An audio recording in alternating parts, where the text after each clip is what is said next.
Midterms next week, Thursday. This is day 14, week 7. Networking essentials. We talked a little bit about addressing, and we talked about services, client server, network services, more on protocols. Okay, first thing, ask any response, questions on security, presentation by Brian Blogic from Next Generation Technologies. Really little to no feedback, which is fine.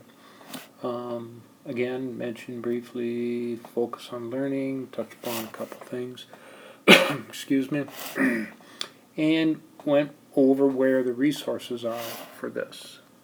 So again, that's in the NIAC canvas for the course.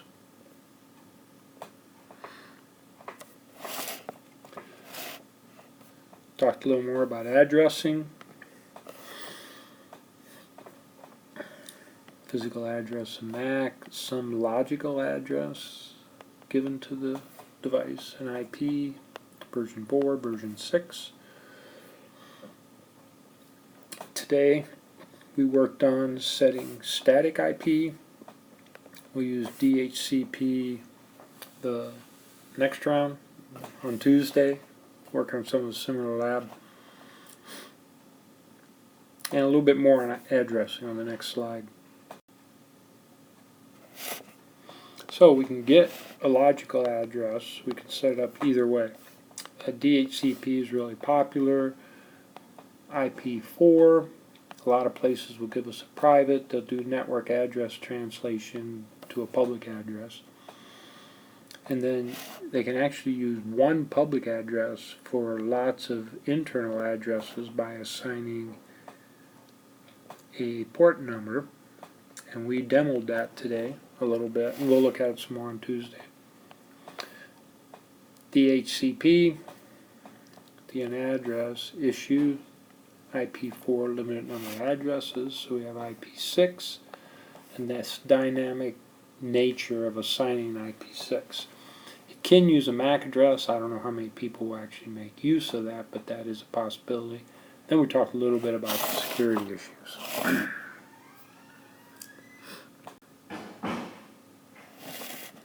Then we took a look at a scenario, a web server. Internally we have a PC connected here. We call that the DMZ. We have our firewall right here, blocking traffic and managing traffic internally. Our internal network. We have our PCs in the classroom, in which we use those to connect. We actually went to the firewall, out of the firewall to the DMZ, and we connected to this web server. Well, server. I call it work server 2.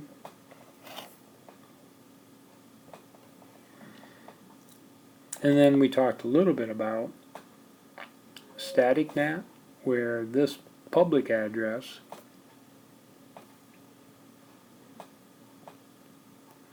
is mapped directly to this private address. We referred to that down here a little bit earlier. All right. So from the internet you could access the server using this address. Internally we just use the private internal address.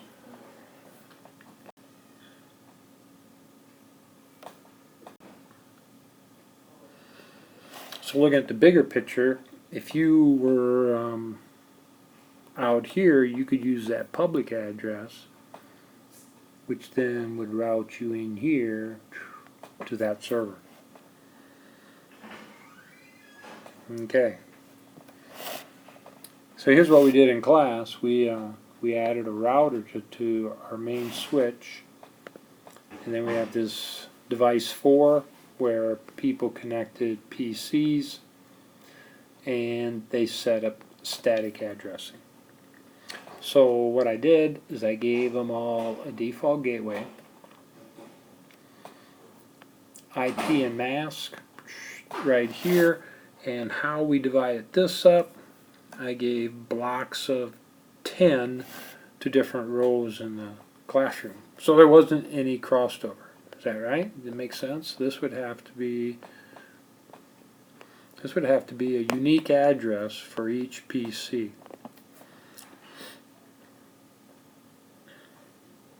And the students did a nice job. They got it configured, and then I think most of them got out to the internet. Now, one thing we did talk about also is we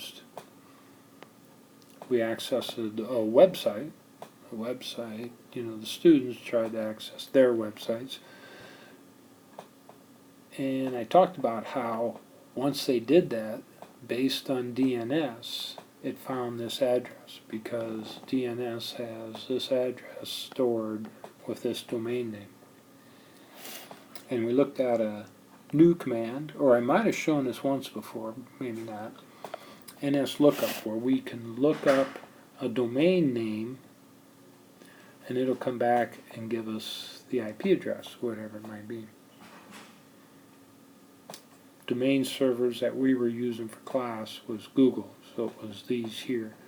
So in doing their configuration up here, they use these domain names.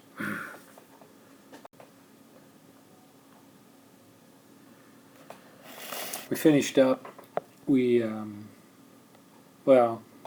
During our work, we used some apps here to actually access that work server number 2, and so we saw a couple different approaches: the browser to get to the website, to copy files, and then we opened PuTTY. And a couple things we did with PuTTY, I showed them.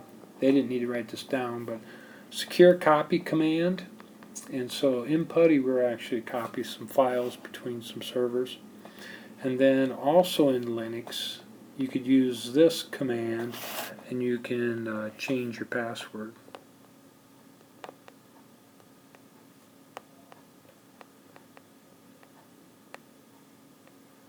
Alright, so you can change your password. We talked a little bit about this. Probably the biggest thing was we talked about encrypting data when we're using secured access. Tuesday, we'll compare FTP with WinSCP, not encrypted.